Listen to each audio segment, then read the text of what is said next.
வணக்கம். இந்த வீடியோல மெடிடேஷன் பண்ணும்போது நமக்கு கிடைக்கிற அனுபவங்களுக்கான அர்த்தங்கள் பார்க்க போறோம். சில அனுபவங்களுக்கான விளக்கங்கள் மட்டும் பார்க்க போறோம். மேபி உங்களுக்கு இதை தாண்டி பல அனுபவங்கள் உங்களுக்கு கிடைச்சிருக்கலாம், வேறு விதமான அனுபவங்கள் இருக்கலாம். அந்த மாதிரி அனுபவங்கள் ஏதாவது இருந்துச்சு அப்படின்னா நீங்க கமெண்ட் செக்ஷன்ல கமெண்ட் பண்ணுங்க. அது எதனால வருது அப்படின்னு சொல்லியும் நம்ம ஃபியூச்சர்ல டிஸ்கஸ் பண்ணுவோம். இந்த வீடியோவை முழுசா பாருங்க. இந்த வீடியோவோட கடைசியில நான் எல்லாருக்குமே கிடைக்கக்கூடிய ஒரு காமனான ஈஸியான அனுபவம் சொல்லியிருக்கேன். அந்த அனுபவத்துக்கு என்ன விளக்கம்னு தெரிஞ்சுக்கோங்க. வாங்க இப்ப இந்த வீடியோக்குள்ள போகலாம். முதல்ல நிறைய பேர் ஃபேஸ் பண்ற ஸ்ட்ரகிள் எதுன்னு பாத்தீங்க அப்படின்னா தூக்கம். மெடிடேஷன் பண்ண உட்காந்து கொஞ்ச நேரத்துலேயே தூக்கம் வந்துடும். ஸோ நான் மெடிடேஷன் தான் பண்ணுறேன்னா இல்லை தூங்குறேனான்னு அவங்களுக்கே டவுட் வந்துடும். ஸோ இதில் மெடிடேஷன் குவிட் பண்ணி போகிறவங்க நிறைய பேர், எங்கப்பா மெடிடேஷன் வருது, நான் மெடிடேஷன் பண்ண உட்காந்தாலே எனக்கு தூக்கம் தான் வருதுன்னு சொல்லிட்டு இந்த இடத்துல மெடிடேஷனை குவிட் பண்ணுறவங்க நிறைய பேர் இருப்பாங்க. அந்த மாதிரி தவறு பண்ணிடாதீங்க. ஏன் அப்படின்னா மெடிடேஷன் பண்ணும்போது டெஃபினட்டாக உங்களுக்கு ஸ்டார்டிங்கில் தூக்கம் வரத்தான் செய்யும். ஏன் அப்படின்னா மைண்டு நம்மளுக்கு ஆல்ஃபா ஸ்டேட்டை நோக்கி மூவ் ஆகும் பொழுது கண்டிப்பாக நமக்கு தூக்கம் அப்படின்ற ஃபீல் வரும். அதை தாண்டி நீங்கள் உட்காந்துருக்கும் போது தான் உங்கள் மைண்டு ஆல்ஃபா ஸ்டேட்டை ரீச் ஆகும். ஸோ பாயிண்ட் நம்பர் 1, மெடிடேஷன் பண்ண உட்கார்றப்ப கண்டிப்பாக தூக்கம் வரும். ஸோ இந்த தூக்கத்தை தயவு செய்து பெரிய விஷயமா எடுத்துக்காதீங்க. இது ஒரு நார்மலான விஷயம்தான். நீங்கள் அதை தாண்டி மெடிடேஷன் பண்ண பழகுங்க. கண்டிப்பாக உங்கள் மைண்ட் ஆல்ஃபா ஸ்டேஜ்க்கு ஈஸியாகவே வந்துடும். நெக்ஸ்ட் எக்ஸ்பீரியன்ஸ் என்னன்னு பார்த்தீங்க அப்படின்னா, நம்ம மெடிடேஷன் பண்ண போகிறப்ப ஒரு போட்டில் போகிற ஃபீல் நமக்கு கிடைக்கும். ஒரு கப்பலில் இல்லை ஒரு தண்ணி மேலே இருக்கும்போது எப்படி மிதப்பாங்க, அந்த மாதிரி நமக்கு ஏதோ நம்ம மிதக்கிற மாதிரி ஃபீல் வரும். இந்த மிதக்கிற மாதிரி ஃபீலுக்கு என்ன அர்த்தம் கொடுத்துருக்காங்க அப்படின்னா, நம்மளுடைய ஆன்மா போடும் ஆட்டம் அப்படின்னு சொல்றாங்க. அதாவது இந்த ஆன்மா வந்து குதூகலிக்குதான். இந்த கர்மாக்காக நான் எடுத்த பிறப்புல நான் என்னுடைய பிறவியை முடிக்கிறதுக்கான முதல் கட்ட பணியை ஆரம்பிச்சிட்டேன். அதாவது தியானம் செய்ய ஆரம்பிச்சிட்டேன்.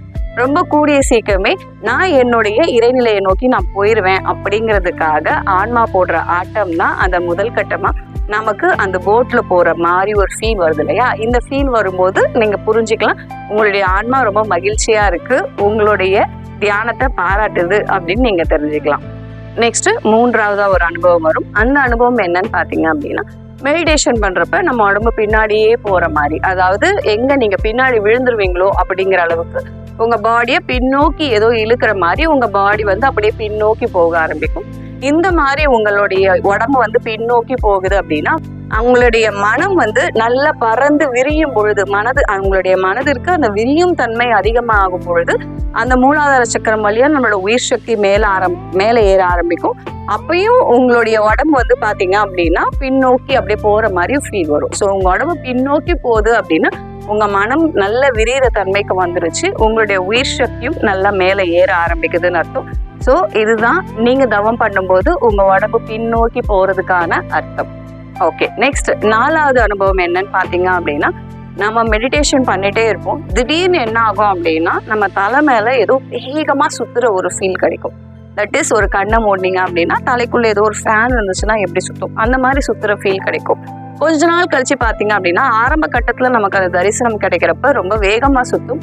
ஆனா நாட்கள் ஆக ஆக அதோட சுழற்சியோட வேகம் ரொம்ப குறைஞ்சிரும். இப்படிதான் சுத்தும், ரொம்ப கம்மியா சுத்த ஆரம்பிக்கும். அது என்ன, இந்த அனுபவம் என்ன, அதற்கான விளக்கம் எனக்கு தெரியல அப்படின்னா ஒன்றும் இல்லை, நீங்கள் உங்கள் மனசை பார்த்துட்டீங்கன்னு அர்த்தம். ஸோ உங்கள் மனதோடைய சுழற்சி தான் உங்களுடைய துரியம் அப்படின்னு சொல்லக்கூடிய இந்த இடத்துல நம்ம மனதோட சுழற்சி நல்லாவே தெரியும். நீங்கள் மெடிடேஷன் பண்ணுறப்ப உங்கள் மனதோட வேகம் எந்த அளவுக்கு இருக்குன்னு நீங்கள் கவனிச்சிக்கலாம். ஒரு வினாடிக்கு ஒரு 12 வாட்டி 11 வாட்டி சுற்றுதுன்னா அது எவ்வளோ வேகமாக சுற்றும், அந்த மாதிரி முதல்ல ஆரம்ப கட்டத்தில் தெரிய ஆரம்பிக்கும். அடுத்து நீங்கள் மெடிடேஷன் தொடர்ந்து பண்ண அது ஒரு வினாடிக்கு 3, 2 அந்த மாதிரி உங்களுக்கு ஃபீல் பண்ண ஆரம்பிக்கும். உங்களுக்கு இந்த மாதிரி அனுபவம் வந்துருச்சு அப்படின்னா நீங்க உங்க மனதை கண்ணால பார்த்துட்டீங்கன்னு அர்த்தம். நெக்ஸ்ட் 5ஆவது என்னன்னு பாத்தீங்க அப்படின்னா, நீங்க மெடிடேஷன் பண்ணிட்டு இருக்கப்ப திடீர்னு உங்க உடம்புல ஒரு லைட்டா ஒரு ஷேக் கொடுத்து உங்க பாடியில வந்து பிரைட்டா ஒரு டியூப் லைட் போட்டா எப்படி இருக்கும் அந்த அளவுக்கு பிரைட்டா ஒரு லைட் வர மாதிரி நீங்க ஃபீல் பண்ண ஆரம்பிப்பீங்க. இந்த ஃபீல் எதனால வருது அப்படின்னா, உங்களுடைய உயிர் சக்தியை நீங்க பார்க்கும் பொழுது நம்மளுடைய உயிர் வந்து பாத்தீங்கன்னா இந்த உடம்பு ஃபுல்லா ஓடிக்கிட்டு இருக்கு. அதோடைய ஓட்டத்தை அதோடைய சக்தியை நீங்க பாக்குறப்ப என்ன ஆக ஆரம்பிக்கும் அப்படின்னா, நம்ம உடம்புக்குள்ள ஒரு லைட் போட்டா எப்படி இருக்கும் அந்த அளவுக்கு பளிச் அப்படின்னு சொல்லி ஒரு அனுபவம் கிடைக்கும். இந்த அனுபவம் எங்க கிடைக்கும்னு பாத்தீங்க அப்படின்னா, பேரியக்க மண்டலத்துல தான் நமக்கு இந்த அனுபவம் கிடைக்கும். அதுவும் பேரியக்க மண்டலத்துல உட்காந்து நீங்க ஏதாவது சித்தர் அல்லது மகான நினைச்சீங்க அப்படின்னா இந்த அனுபவம் ரொம்பவே சீக்கிரமா உங்களுக்கு கிடைக்கிறதுக்கு வாய்ப்பு இருக்கு. நெக்ஸ்ட் நம்ம எல்லாருக்குமே ரொம்ப ஈஸியா காமனா வரக்கூடிய அனுபவம் என்னன்னு பாத்தீங்க அப்படின்னா, துரியம்ல மெடிடேஷன் பண்ற எல்லா நபர்களுக்கும் ரொம்ப ஈஸியாவே வந்துடும். சிலருக்கு இப்ப நான் துரியம்னு சொன்ன உடனே என்ன ஆக ஆரம்பிக்கும் அப்படின்னா, இந்த இடத்துல ஒரு வைப்ரேஷன் ஹெவியா ஃபீல் பண்ண ஆரம்பிப்பாங்க.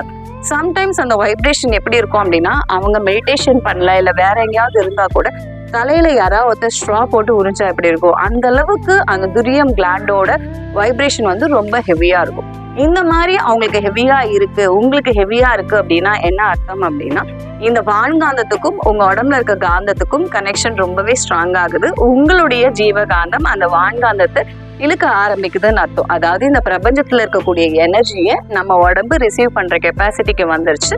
இந்த பிரபஞ்சத்தோட எனர்ஜி கிட்ட நம்மள கனெக்ட் பண்ணிக்கிறது ரொம்ப ஈஸின்னு அர்த்தம். இந்த மாதிரி உணர்வு வரப்ப நீங்க மெடிடேஷன் பண்ண உட்காந்தீங்க அப்படின்னா, உங்களுடைய மனம் ரொம்பவே வேகமா அதோட அலைச்சல குறைஞ்சிட்டு மெடிடேஷனுக்கு ரொம்பவே சப்போர்ட் பண்ணும். நீங்களும் பல தியான அனுபவங்களை பெறலாம்.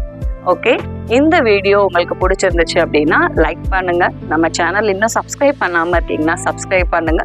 உங்களுக்கு வேற ஏதாவது அனுபவங்கள் கிடைச்சிருந்தா அதை தயவு செய்து கமெண்ட் செக்ஷன்ல கமெண்ட் பண்ணுங்க. நன்றி, சந்திப்போம்.